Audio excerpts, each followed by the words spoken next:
Hi everyone and welcome back to my channel. My name's Amy and today I'm going to be delving into the world of sustainable and ethical fashion. It's the style from down under. I break the rules without a blunder. Don't worry, a pretty face and style within grace. Sustainability, ethical sourcing and fair trade are issues that are largely overlooked but cannot remain so. Think about it, pricing is so much cheaper than it was 20 years ago, which means something is terribly wrong. Prices should be going up because of inflation, not down. What I'm going through today is just a snippet of the information that's out there. Be warned, what follows is shocking and full of facts and figures. It's a lot to get your head around and it can be a bit depressing. I encourage you to do your own research and make up your own mind about everything. Garment factory collapsed, killing more than 1,000. Clashes between clothes factory workers and riot police in Cambodia. 30,000 Chinese workers have literally striked. Garment workers in Bangladesh paying the price for cheap clothing. The True Cost documentary is a great place to start as it addresses a lot of these issues. One of the main things that stood out from it for me are that there are two types of products. First is the things we use, like cars and washing machines. We use them again and again. Then there are the items that we use up, the perishables, like chewing gum and toilet paper. Consumerism is getting us to treat the things we use as the things we use up. According to SBS News, clothes these days are manufactured for just 6 wears. How crazy is that? The fashion industry is becoming increasingly disposable for Australians, with a quarter of people admitting to throwing out their clothing after just 1 wear. And 4 out of 10 people surveyed by LiQWYD said they put unwanted fashion items in the bin rather than trying to repair or recycle them. It's such a waste because 95% of textiles in landfill are reusable, so there's really no need for them to be there. And unfortunately, even when clothing is donated instead of thrown out, much of it still ends up in landfill. Op shops are overwhelmed with donations. If there is anything even slightly wrong with it, it goes straight into their landfill pile. 25% of what is donated to charities ends up in landfill. Australians discard 23 kilograms of clothing per capita per year, and this results in 6 tons of textiles and clothing contributed to landfill in Australia every 10 minutes. So the number of textiles Australians consume annually is double the global average of 13 kilograms a person. Australia is the second largest consumer of textiles after the US. Globally, the fashion industry is the second largest polluting industry after the oil and gas industry and contributes 1.2 billion tonnes of carbon towards greenhouse gas emissions a year. There is more than 500,000 tonnes of textiles and leathers sent to landfill in Australia alone. Globally, we now consume about 80 billion new pieces of clothing every year, 400% more than we used to just 2 decades ago. But clothing waste isn't the only problem. The countries where most of our clothes are made in are Bangladesh, China, India, Vietnam, Ethiopia, Indonesia, Sri Lanka, and the Philippines. Asia supplies more than 90% of the garments imported into Australia. Only 3% of our clothing is actually manufactured in Australia. More than 60 million people work in the industry to fuel fast fashion. More than 15 million of those are based in Asia, and 80% of those are women, mostly young and from poor rural backgrounds. And the conditions these people work in are terrible and dangerous. Thousands die in clothing factory accidents. The clothes in our closet are made by people who make as little as 40p an hour, and the conditions in these factories are considered slave labour. A big reason why they make clothes in poorer countries is because owners don't have to worry about human rights issues and can treat the workers however they want.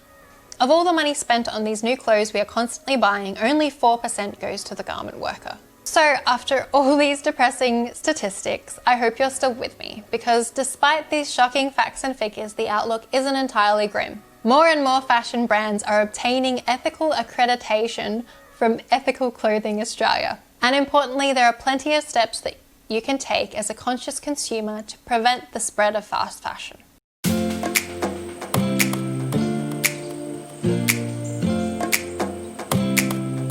Focus less on trends and instead learn what styles suit you. Think about colours, patterns, cut, shape and fabric.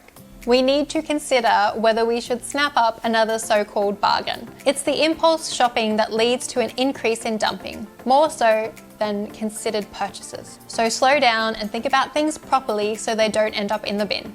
Decide once and for all that you are only going to buy things that you actually like, instead of what's cheapest, fastest, or even most ethical. We are worth the investment. Our clothing should make us happy and properly communicate who we are with the world around us. When we start buying things we actually like, we stop buying as much. It eliminates the need for repeat purchases. Sometimes it requires spending more upfront, but you wind up saving money in the long run. Having a clothing budget basically forces you to consider your purchases more thoroughly. If you only have X amount of money to spend per month, you are more likely to say no to the purchases you don't really need. This weeds out impulse shopping. This places, or at least helps you to think of your clothing with more value. If you have to save up to buy a piece of clothing for a few months, it becomes more precious because you have to work for it in a way, if that makes sense. And if your clothing pieces have more value, you are much less likely to throw them out and much more likely to get that value out of them by re-wearing them often. Re-wearing what you have instead of purchasing things new is another great way to break out of that irresponsible fashion mindset. You don't need to wear something new every day. Learn to remix what you already have in different ways. It can still feel like you're wearing something new when really you're just wearing a new combination. And if you do find an outfit you love and feel absolutely killer in, then wear it again, for goodness sake. Chances are no one's going to remember that you've worn it before, and if they do, they won't care. If you find something that works for you, then why wouldn't you wear it again? I've heard that you have to wear something 30 times in order to make up for the environmental cost that it took to make that item. That's an excellent number to strive towards, but don't stop there. Each time you wear that item after 30, you are reducing clothing industry pollution.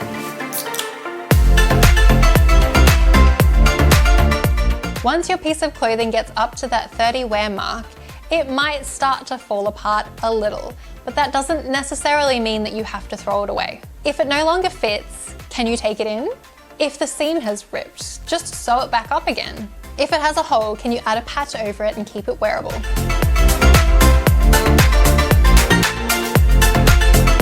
Refashioning clothing has become increasingly popular of late and is another great way to reduce clothing waste. Even if you don't know how to sew, there are refashioning projects out there for you. The possibilities are endless, but some of my favourite transformations include dresses into skirts or two-piece sets, leggings into leg warmers, and jeans into shorts. Simple alterations like removing sleeves, altering hems, or taking things in make a massive difference to a piece of clothing. There are even ways to use refashioning to get around a clothing defect. Thrift shopping is also another great way you as a consumer can combat the fast fashion problem. You can find some really unique, one-of-a-kind pieces that are in excellent condition. Some pieces still have their original tags on them. The main thing to look for is quality of material. Missing buttons and tears can be fixed. There are even things you can do to hide stains. The Sorry Girls covered up a stain on a leather jacket with a fun star.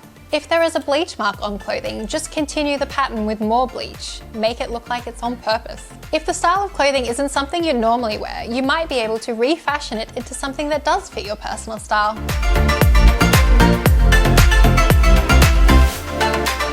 When you are shopping for new clothes, it helps to be mindful of what shops and brands you are buying from. Ethical Clothing Australia, which I mentioned above, has lists of ECA accredited stores for many different categories. There are also apps out there that you can download to your phone, so you'll have easy access to the lists when you are out shopping. End Poverty is the app version of the Ethical Clothing Guide.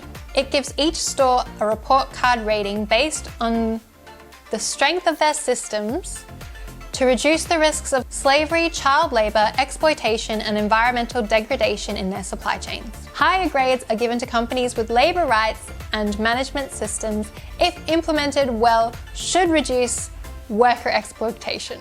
Good On You is another free app that is a world-leading source for brand ratings, articles and guides on ethical and sustainable fashion.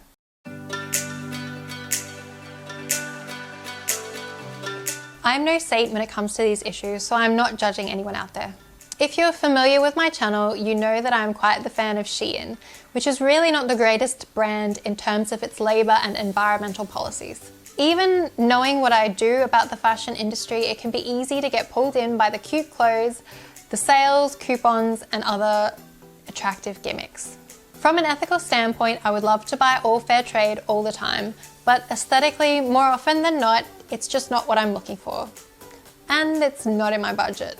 And me giving in and buying it just out of obligation is just making the clothing industry's problems worse. I watched Molly Burke do a review of sustainable brands on her channel a while back, and she had a similar opinion. I'm not gonna lie, I've been wanting to do this video for a really long time, and I just keep putting it off because when I started researching into sustainable clothing brands, I was like, oh wow, none of this is my style. Now, I don't want this to be a put down of these brands because they are doing really great work and I want to support them for it.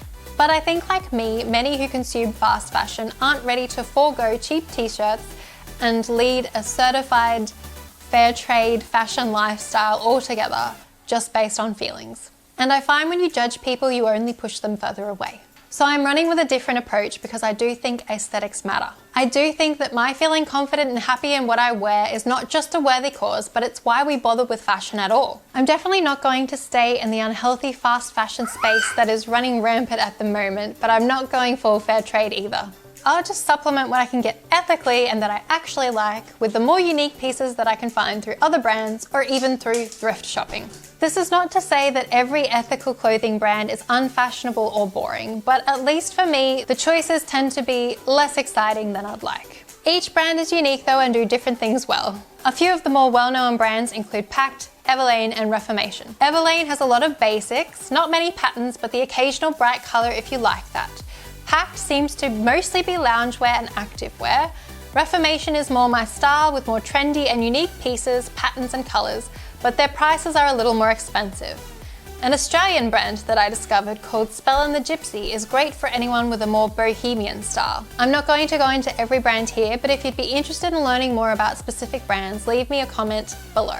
There are also brands out there that aren't marketed as sustainable or ethical that are still making strides in the right direction. That's where those apps become so valuable. Maybe you love a store that has a B rating. While it might not be an A rating, it's still far better than shopping in a place with a D rating.